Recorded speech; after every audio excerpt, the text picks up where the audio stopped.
Hi guys, welcome back to the channel. My name is Jeff. I go by Sam sometimes. Good friend of mine in England, big fish lad. Paul, I hope you get a kick out of that. Well, in today's video, it's basically a celebration of my 100 plus milestone that I had cracked. YouTube sent me a letter stating that I had exceeded 100 subscriptions, and I am just really very, very happy about that, and I really appreciate everyone who has supported me and watched my videos. I really appreciate everyone so much. So in today's video, I'm going to go ahead and just do a real fun fish room tour, and we'll go ahead and go through every tank real quick. I don't want to make it a long video. I know people's time is precious, and I'm just going to keep this light and fun. So we'll see you all on the tour. Thank you very much. Start out here at the tank of love. This is the 20-gallon tank in the living room, and as you can see, I still have the fantastic pink gravel that everybody loves so much. Being sarcastic, but it works. The fish are happy. They're breeding continuously in here. I got to get some more tanks set up for grow outs. We got another lemon bristlenose group down and male down in this cave. I don't like to shine the flashlight because he gets really upset when I do that. Got a few black mollies in here. Got these mystery snails. Those mollies are really aggressive to these. I'm gonna maybe have to reconsider moving them someplace else. I don't like to see that. But yeah, that's it for this tank. I have the couple plants in here. I got the Java moss, which is really doing well. This will put a small piece in there, I don't know, a few months ago, and now it's turned into a nice little bush. Got the hornwort, put a small piece in there, and it really takes off. It grows really quick. So yeah, so let's move on to the next tank. And now we're in my office. This is the 29-gallon tank. Not a lot going on in this tank at the moment. Just got a little albino pleco up there. I got some right back there on the floor. There's a calico mix pleco. Oh, there's my dwarf Mexican orange crayfish, which is really quite nice. I'm thinking about getting a mate for it, and I understand that they can breed fairly easily, so I thought that'd be a nice little project for this tank. So I might be doing that along with the super reds that I'm going to be stocking this tank with. And this will be their little breeding station down here. Hopefully it works well. I don't see why not. Every other Plecos I have is breeding like crazy, so we'll go with that. More hornwort up to the top here. This tank is powered. I got a couple of hang-on backs in there for right now, just for the time being. Can you always use a well-seasoned filter for another tank? But yeah, that's it for this tank. And mystery snails, I got a couple in there. I got a lot of mystery snails. I breed a lot of them. Really fun project. I'm going to be part of my breeding for profit. I sell them and my other fish. So on to the next tank. This is the ancient pair of Convict cichlids. Probably very close, if not 10 years old, since I've had them. Got them when they were small. Not too small. They were breeding already when I first got them. They've bred countless times. Also have a pair of albino bristlenose plecos. And they got the male down there. He may be watching eggs or wigglers. Not sure. There's also a couple calico grow outs that I have in there somewhere. They don't want to show themselves right now. And I got some mystery snails cruising around there at the back. I think I have mystery snails in almost all my tanks. There's a couple that I don't downstairs, and we'll see those in a few minutes. So let's keep moving to keep this video short. Brings us to the other 40-gallon tank. Yeah, there's some fish in here that shouldn't be in a tank this size. And but if you take a close look at these fish, you'll also notice that their fins are in fantastic shape. It's amazing there's not more damage than what you may see here. There's very little. In fact, they all get along fairly well, but I will be moving these guys out as soon as I'm able to get a tank set up for them, which will be in the near future. It's my best estimation. So that's it for this tank. Once again, I got Convicts, Vieja, Argentine. I had some fire miles in here. I moved them out because they were actually getting a little aggressive with each other, so I moved them to a different tank, and I'll show you that when we get downstairs. Next tank coming up. And here in this tank I have my beautiful black Mollies. The large one there in the center is the father to all these fish. A couple weeks ago I lost the female. I've had them for a couple years already, and they were full grown when I got them. So I'm thinking that maybe old age, I'm not sure. But I definitely have lots of future breeders here, and the male seems to be doing fairly well still. They all eat really well. In this tank also, you're not going to see them, unfortunately. I will do a species spotlight on them sometime when I clear some of this Java moss out. I have Sulawesi orange Poso rabbit snails. Got 5 of them in here, and is that one right there? Yeah, there's one right there, but he's in his shell right now. You can see that dark figure. Hoping they breed. I do have a couple mystery snails in this tank. You can see one back there cruising along on top of the Java moss. So yeah, that's this tank, and I'm just going to walk it over to the other tank. This is the last one upstairs, and then we'll get downstairs to the tour completion downstairs. Here is the Multi-Faciatis Neolamprolagus Multi-Faciatis tank. I have had some successes with these guys. I started out with 4. I have 8 in there right now. I added some Java moss to this tank from the other one because I was starting to get overrun with the Java moss. And they seem to enjoy it. Got some mystery snails in here too, quite a few. Got some Malaysian trumpet snails in there, and they, as you can see the one on top of the dragon stone there, that stone had a 1/2 inch thick blackbeard algae on there, and those guys had it stripped clean in about 3 weeks, which I thought was quite impressive. The mystery snails, they did nothing for it, but they do clean up any residual fish food that these fish may miss, which is very, very little. And they're just kind of cool to watch. You can tell already I like mystery snails, but they're not my favorites of the fish room, but it's really hard to say you do have a favorite. I love all my aquatic life. So that's it for the upstairs portion of the tour, guys. So let's move on downstairs and continue on.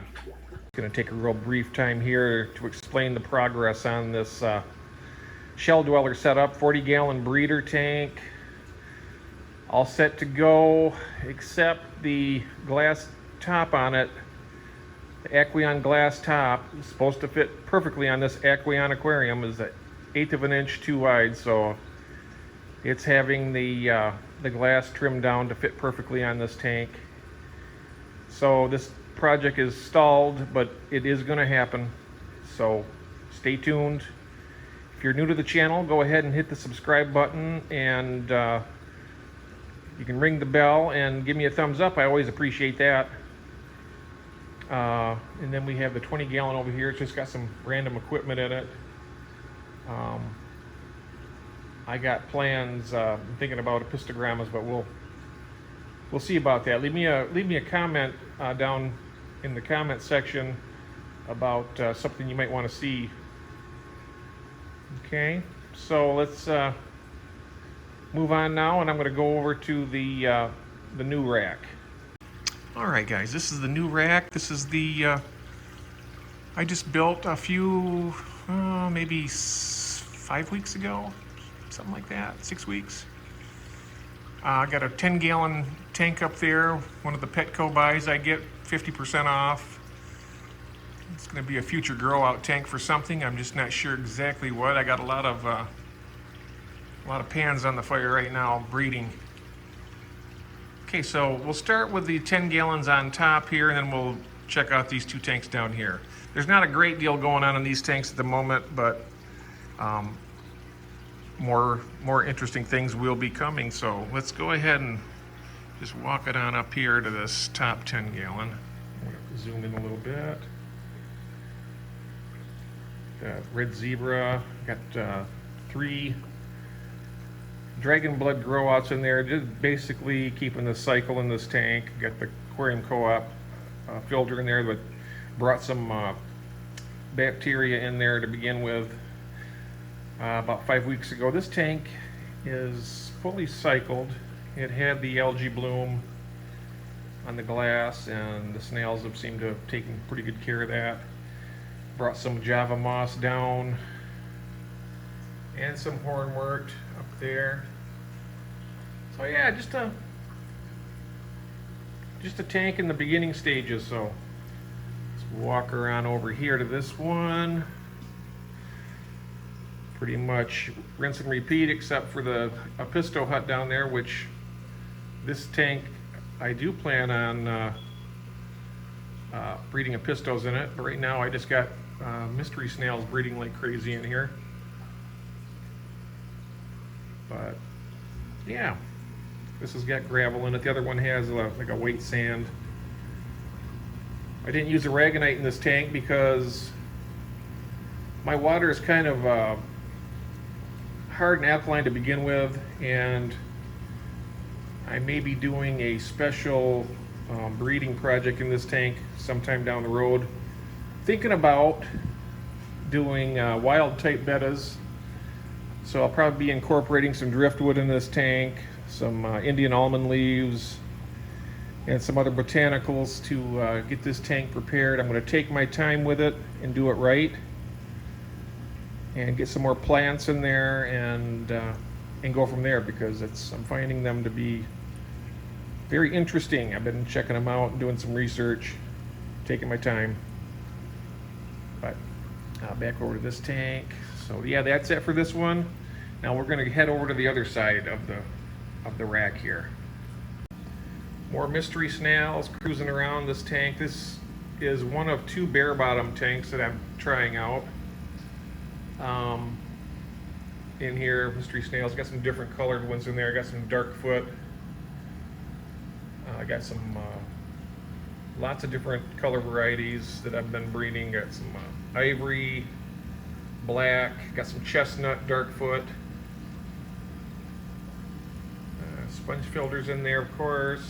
Got an extra intake sponge filter that I'd used. I brought that in there to get the bacteria started, like I say, about 5-6 weeks ago when I got this set up. Got the hornwort thriving in there.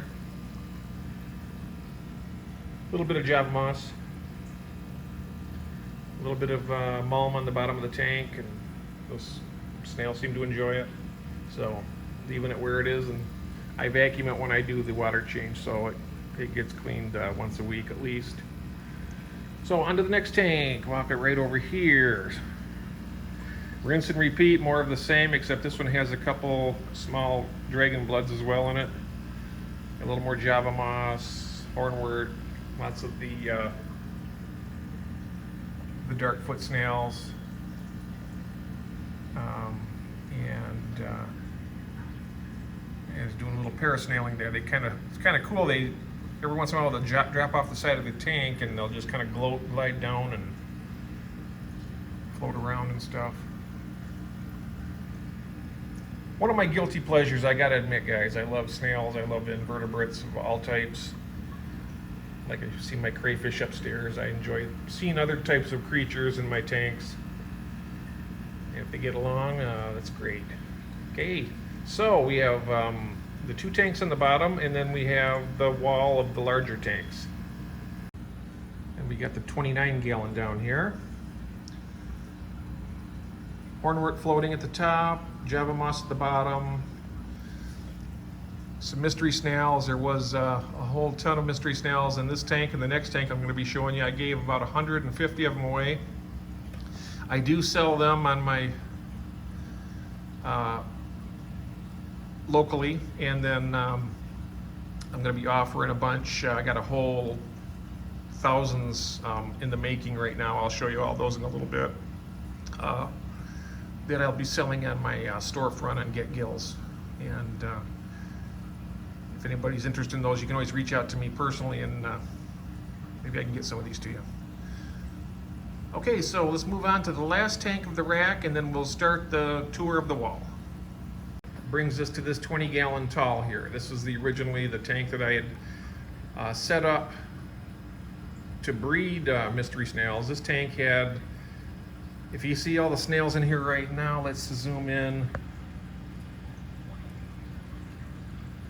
Eating the remnants of that squash I put in yesterday, and it's almost gone already. I had probably 5 times the amount of snails in this tank. I have to water change this one a couple times a week. I do 25% water changes with a gravel vac each time, and it keeps this tank really in great shape. Less than 20 parts per million at any given day of nitrate, and of course 0 ammonia, 0 nitrite. And the temperature in this tank, I keep it at right around 78 degrees, even though that says 80. I have a thermometer that I use in there that keeps it right around 78. All heaters aren't perfectly, that's a 50 watt heater too for a 20 gallon tank. It's a little bit small, but it's what I had on hand.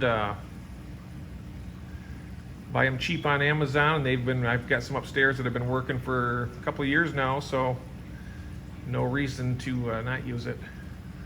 Okay guys, so that's it for this tank. Just take one look at that big guy back there cruising around by the glass. Fascinating.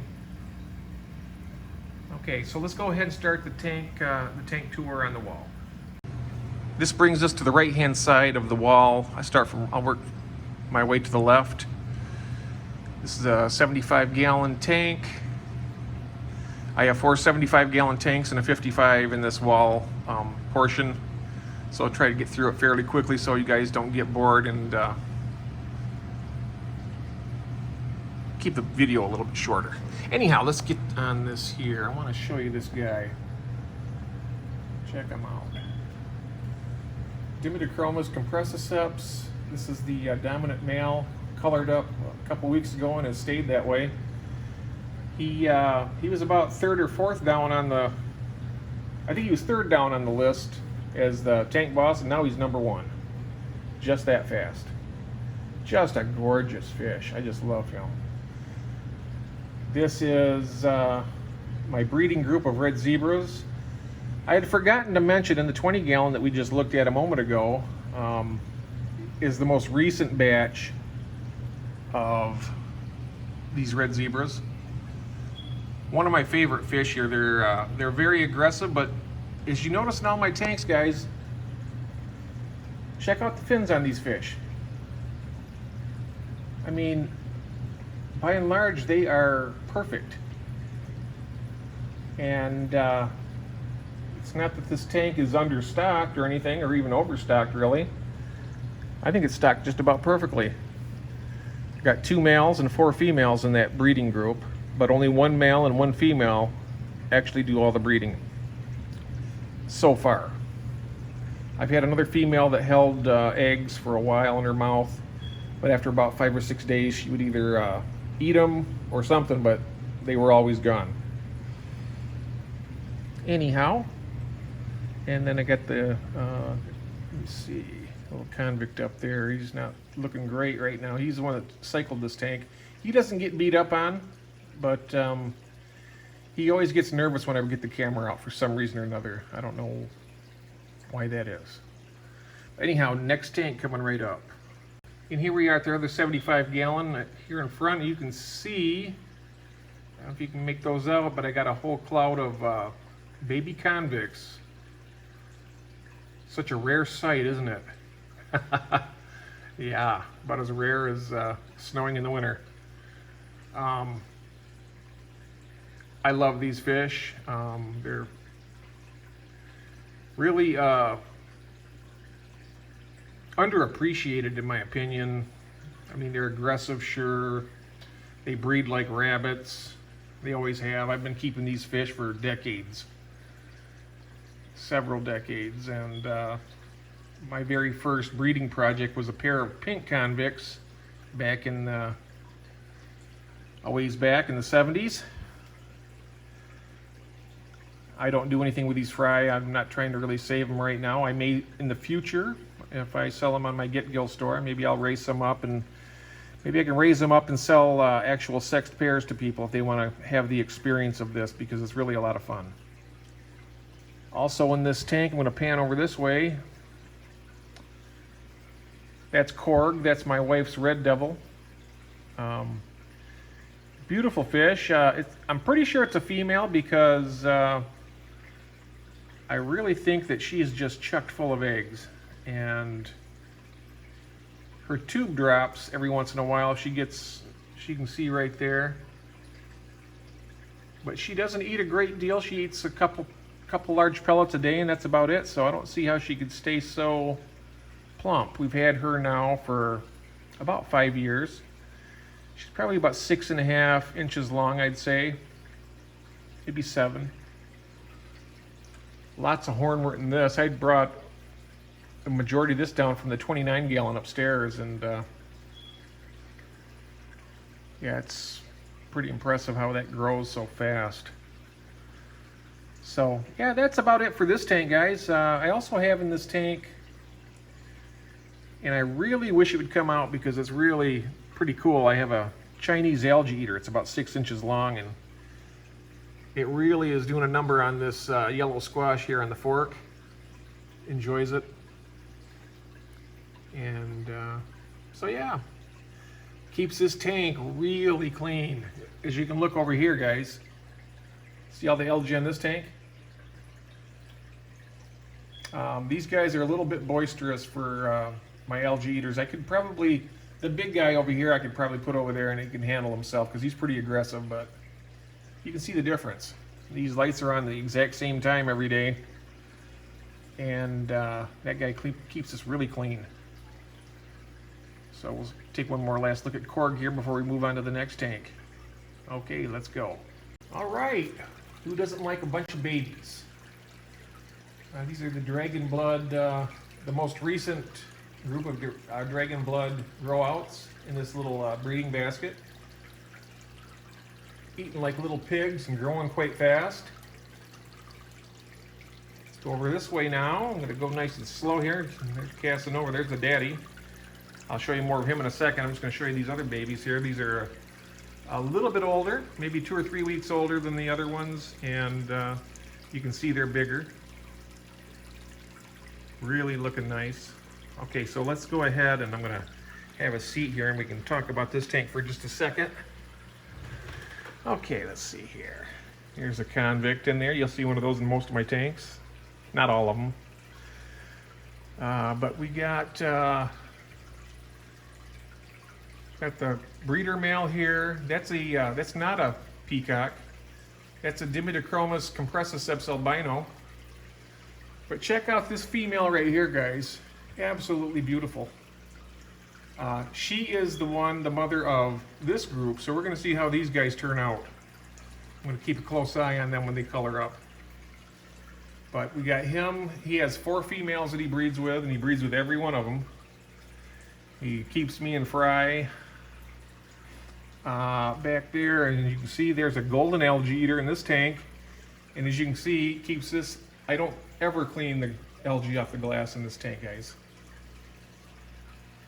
That is the hardest working algae eating fish I think there is. Always working. I breed the Plecostomus, the Bristlenose Plecostomus, and they do okay with the algae in my opinion, but if you want your tanks clean, you know, you can dispel all the naysayers about Chinese algae eaters. When they get big, they don't keep it clean. Well, I tell you what, my 6-inch one over there keeps that glass clean. So I don't know where they're getting their information from, but these guys will clean your tank. I can't really guarantee it, but they do my tanks anyway. So let's take another look over here at this beauty before we move on to the next tank. Okay. Beautiful fish. Okay guys, let's go to the next tank. And just to the left of the other tank we were just at, in this tank we have a medium-sized group of red zebra growouts. These are almost ready to be moved to another location. They're sellable size right now.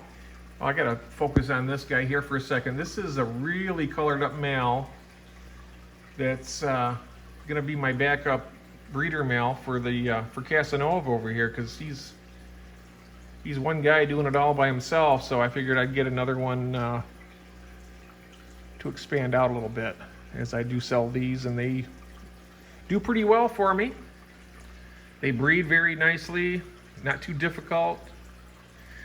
Just keep the aragonite substrate in the tank, guys, and pH where it should be, and keep your water changes up, and these guys will do great. Does really well.